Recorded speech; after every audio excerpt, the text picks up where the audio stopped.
At the moment we store some logic related to validation directly in Vue components. And since this logic does not use any specific Vue features, it can be easily extracted into its own module, which will be completely decoupled from Vue. And this way we're gonna also clean up our Vue components a little bit more. So let's try to move validation logic into a separate file, which we'll call Validators.js.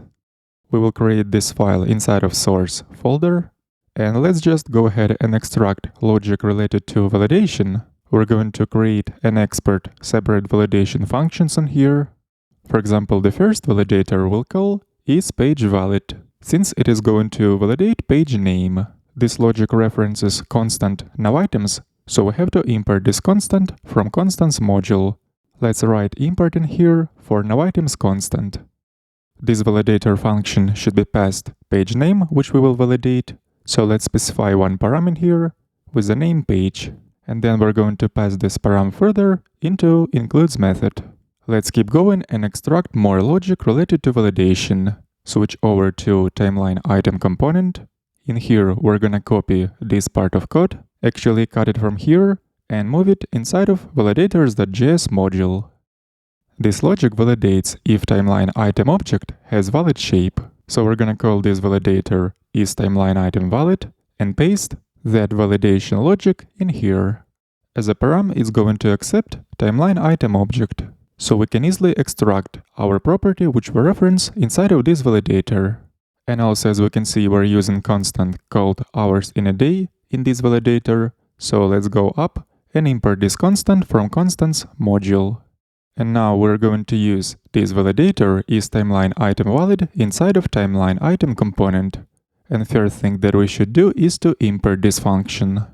Let's write an import statement in here and then reference this isTimelineItemValid function as the key for validator option inside of this prop configuration object.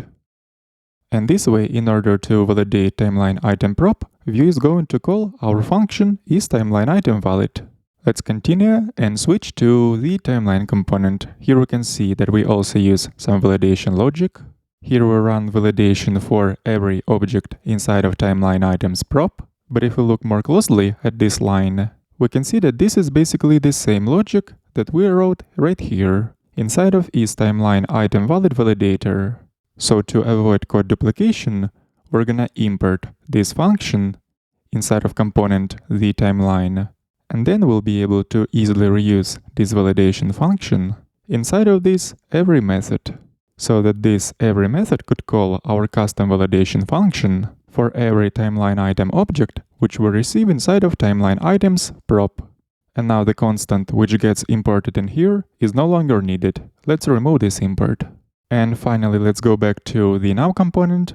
Earlier, right here, we removed validation logic. And based on this logic, created custom validation function with the name isPageValid. So let's go ahead and import this function inside of the now component and reuse this validator for current page prop.